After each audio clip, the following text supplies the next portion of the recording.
بسم الله الرحمن الرحيم.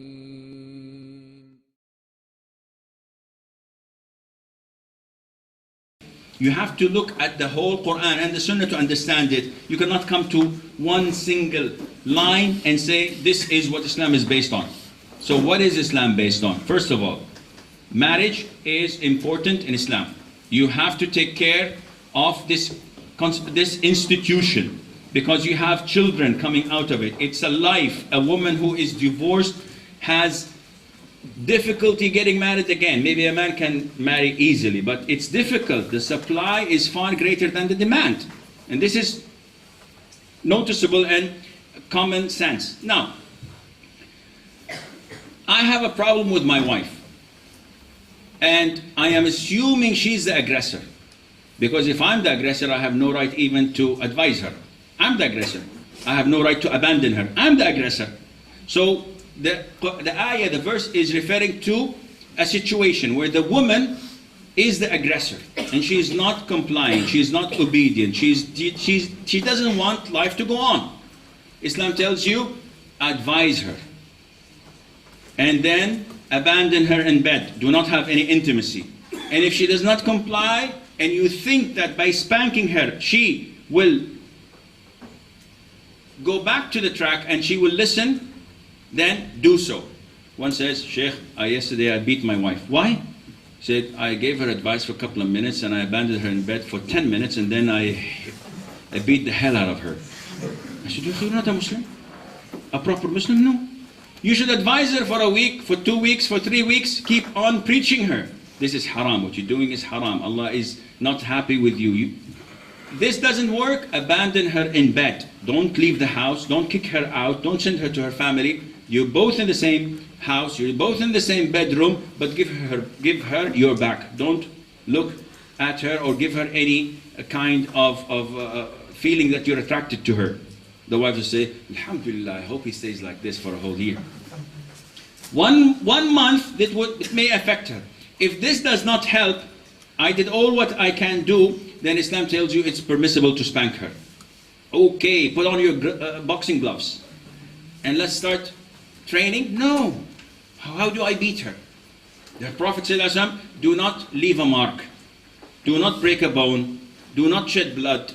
Do not leave a mark. If I do this, it's going to be red. I can't do this? Yes, you can't. It will leave a mark. How would you want me to beat her then? Ibn Abbas says, use the miswak. What kind of, does it inflict pain? Does it? Wallah, if I do like this, it's not painful, but it is not meant to be painful. It is meant to be mental. Into, Ya Allah, all this love that we had, all these beautiful days that we've shared, and now it comes to you, hitting me with a toothbrush, with a miswak? Yes, because you've done something and you have been the aggressor. This, if it doesn't help, then you have to bring someone to counsel between you and her, from your family and from her family. And if this does not work, then it's divorce. And hundreds of women, when they know about the miswak, who were divorced, they would say, Wallahi, I'd rather my husband beats me with a miswak rather than being divorced as I am for 3 or 4 years with the kids. So, does Islam promote beating of women? Yes or no? Did the Prophet ﷺ beat one single woman in his life? Aisha, may Allah be pleased with her, said, by Allah, the Prophet had never, this is hadith, so you don't understand the Quran without the hadith. She says, by Allah, the Prophet had never beaten a woman nor a child unless it was for the cause of Allah in jihad, in fighting. And of course, neither the women nor the children would hold or raise a sword in the face of anyone. So the Prophet had never done this. So if you understand this, you know the role of that in marriage. Now, if we know that a brother domestically abuses his wife and her family are not defending her, it's not your responsibility to go and intervene. You and a bunch of strong guys, guys from the gym, let's go and give him a battering. Let's go and break a tooth or two. It's not your job. It's the job of the family of the girl. And if they don't want to, it's her job to call the police and get help.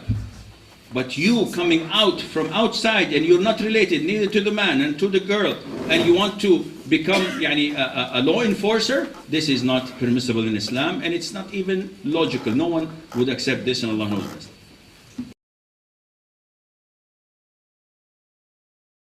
I say in my prayer and in my daily life, Ashhadu an la ilaha illallah wa ashhadu anna Muhammadan Rasulullah sallallahu alaihi wasallam. So I follow what the Prophet tells me. So she says, but we would like to go with my girls at college or at uni to Switzerland for skiing. How can they go and I don't go with them? It's haram. Yes, but I want to. Ya akhi or ya ukhti, does everything we wish and hope for or want in this life materializes? Umar ibn Khattab, may Allah be pleased with him, saw one of his sons wanting to buy something. And he said, my son, whenever you desire something, you buy it? This is not life, even if you can afford it. So as a Muslim, I have to comply with my Islam. And I always give this example. My life is a picture. Islam is the frame. So a proper Muslim brings the frame, puts it on his picture, and cuts whatever is out of the frame. So Islam fits like a glove to my life. People nowadays are not happy with this. So they put the frame on the picture, but they find that the picture is far bigger than what Islam really is. So they crack this side and they put, plasters here and try to put glue here. And at the end of the day, you have a distorted frame that does not fit what Allah Azza wa Jal has revealed to the Prophet ﷺ, and Allah knows best.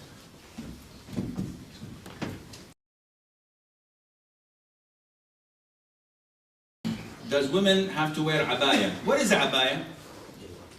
It is the jilbab that a sister wears and covers her. It's loose and it's not transparent, and it covers her body. So is she obliged to wear abaya? No. She's obliged to wear what covers her body.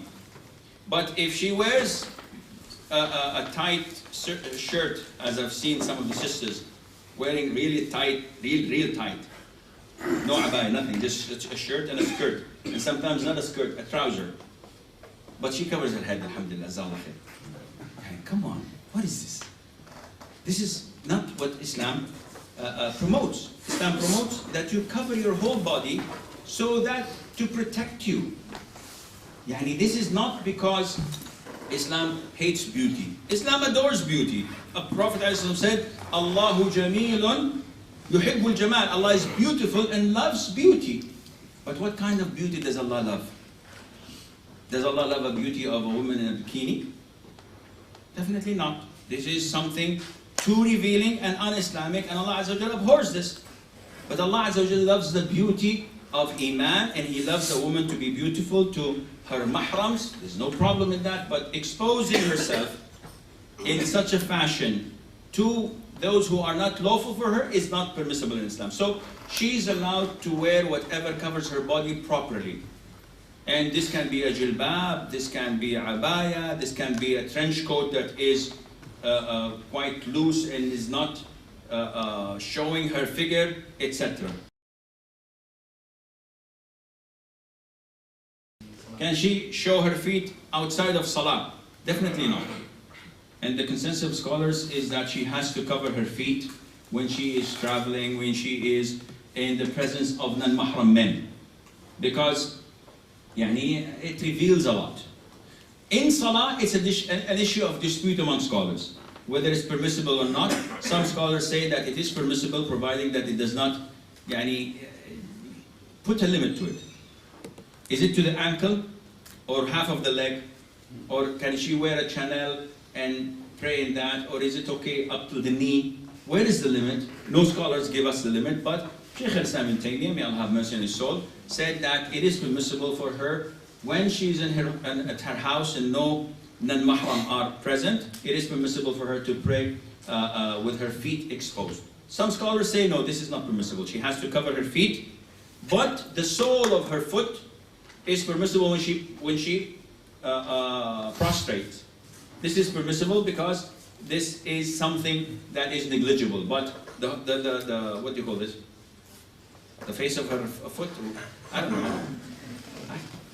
Speak to me in Arabic, I can relate. But the top of the foot, while she's standing, no, this has to be covered by either wearing socks or by her long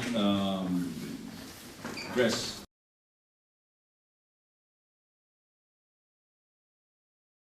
Wearing the niqab depends on your conviction. It is a must to some scholars, and it is not a must, but recommended to others. So depending on what a sister believes, if she believes that no, I don't have to cover my face, it's okay for her to go out, but she must not wear makeup. She must not put what do you call it, base makeup and covering her scars and knife wounds and pimples and whatever. And then she goes out at the street and everybody looks at her. Oh, mashallah, she's beautiful. Let her make wudu and wait. No, this is not permissible. She has to be natural, because by putting these things, she's calling people to herself. If you believe that niqab is must, which I do, in this case you have to put it on, whether you are in this society, in Saudi Arabia or wherever. This is a form of protection. And I believe if I wear a woman, I wear the niqab all the time, because I don't have to care about how I'm wearing my hair. I don't have to care about my scar wounds and whatever. Everything is covered, khalas. I easy go and I easy come. But with those sisters who would like to beautify themselves, they spend like half an hour or an hour.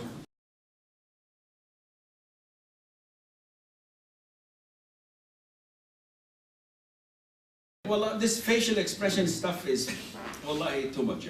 Sisters call me on the phone, please go video. I have to see your facial expressions. What is this? It's a question and answer. Why? I have daughters, with the grace of Allah Azza wa Jal. And when I take them to the dentist, I don't speak a word. She herself unveils up to the nose. The doctor says, I'd like to see your face. So that, you're working on my teeth. You're not working on my eyes. So you don't need to do this. Wallah, I don't intervene. It's your teeth, it's your face, you do whatever you want to do. Sisters are aware. So this is what a lot of those who detest, who are agitated by Islam, always come up with, I have to see your face. If I go to a government office and I'd like to speak to a minister, for example, why does he insist on me unveiling? This is my own personal wish to cover my face. Do you have, does this minister, does this jewelist, the guy that works in a jewelry shop, if a woman comes to him with microjobs or miniskirts, does he say, listen, I can see your facial expressions, but I don't want to see any more expressions. Please cover up. Would they accept this? They wouldn't. So, subhanAllah, it has to do with your freedom of speech, what you believe in, what's your conviction. Allah Azza wa Jalla.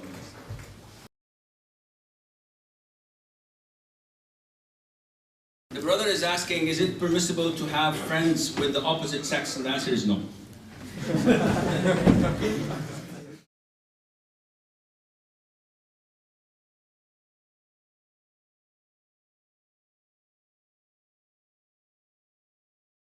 The brother is asking about the ruling in Islam of honor killing. There is nothing in Islam that is related to this.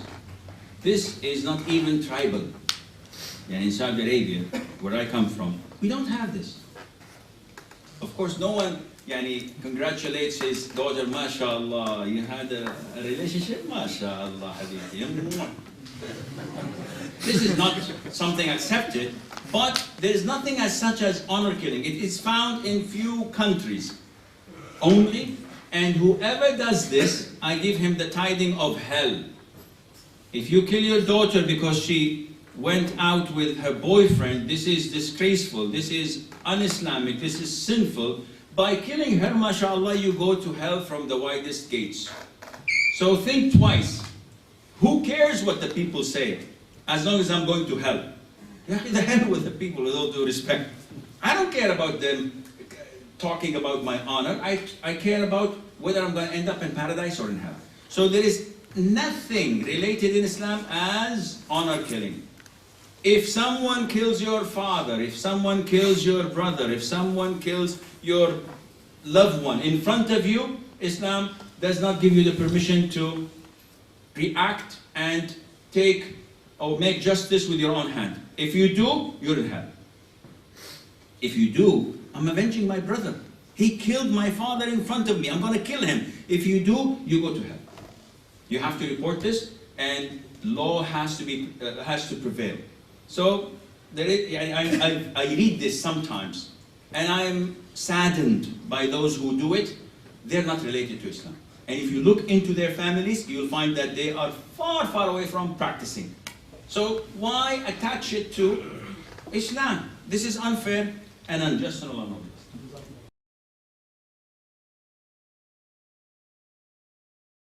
It's not permissible for a woman to travel. And the distance is not specified.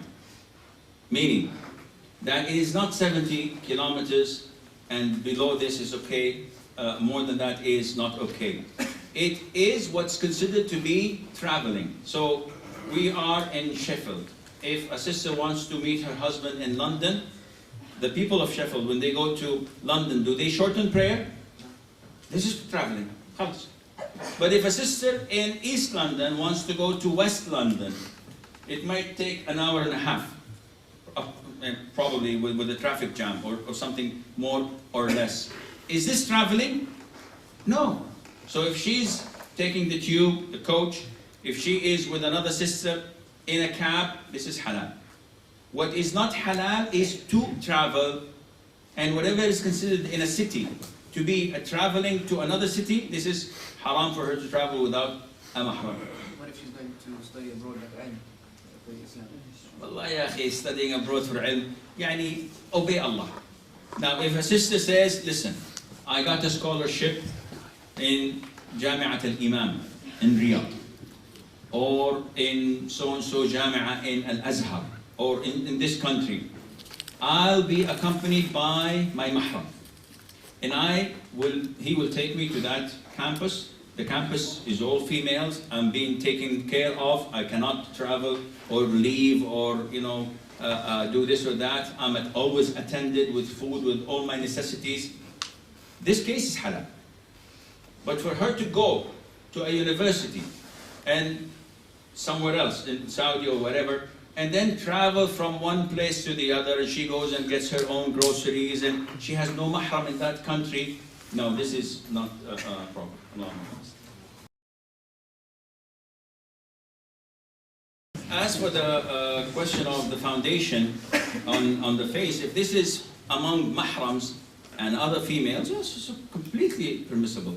You can wear full makeup in front of other women or in front of your mahram, brothers,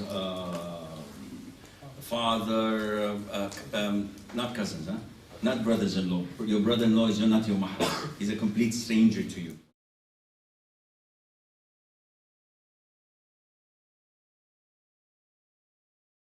Can she refuse her husband to marry another woman? If before the contract, yes, this is her right.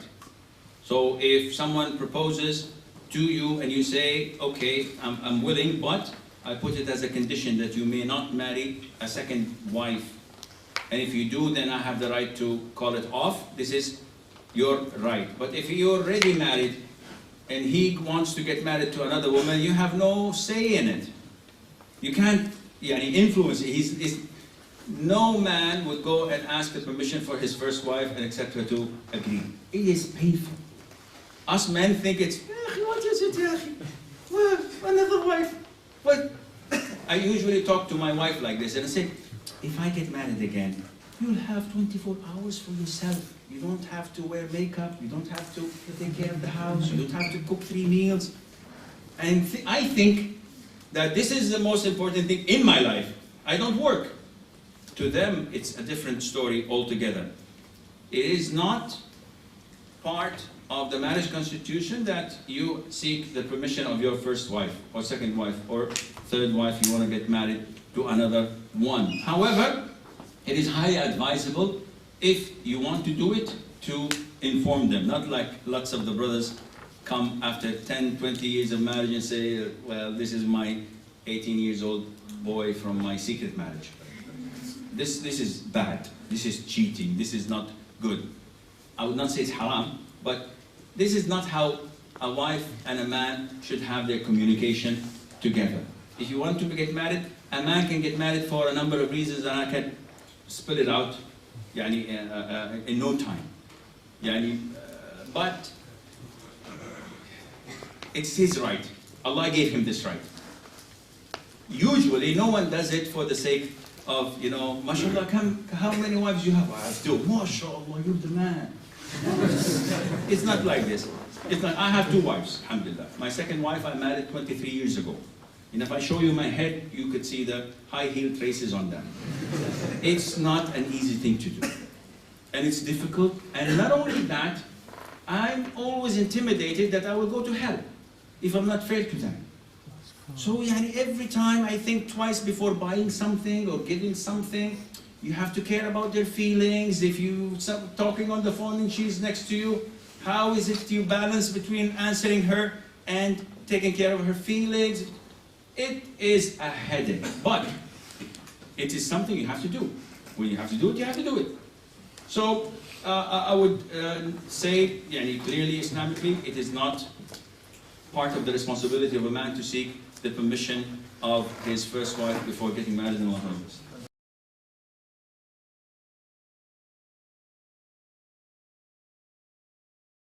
This is, I believe personally that men should be segregated from women, and they should have their own quarters. If you were to work with men, you can do this by either Skype or telephone or emails, trying to avoid contact, because contact is not permissible at all. I am not against females. What you call male chauvinism? I don't have this. With the grace of Allah, I have two wives.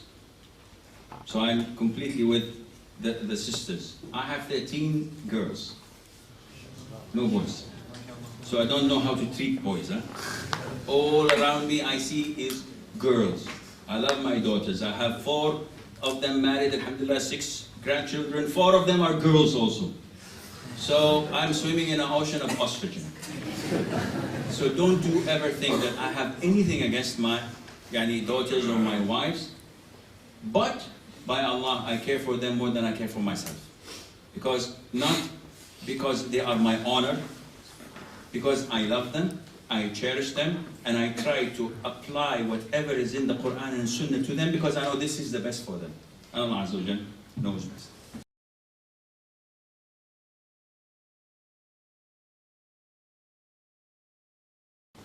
The brother is asking, is there a difference of opinion among scholars whether you can sign the marriage contract stating that you will not get married? No, this is a contract, a condition that is part of the man's right to waiver, if this is the right word to say. There are conditions that I can say I don't want. Likewise, the sisters have conditions. They may say we don't need. A sister that lives with her parents and they're old and in need of care, and she tells her husband, listen, I don't want you to come except on Mondays and Thursdays. I'm living with my parents. And she wants this because if she moves to another house, she won't be able to take care of her parents, and the husband is happy and she's happy. This is okay. Once she says that you're not allowed to get married, this is up to her. But is it advisable? No, because after 5 years, when he wants to get married, and she says, this is the contract, what is the other alternative? Divorce. And who wants this? And Allah Azza wa Jal knows best.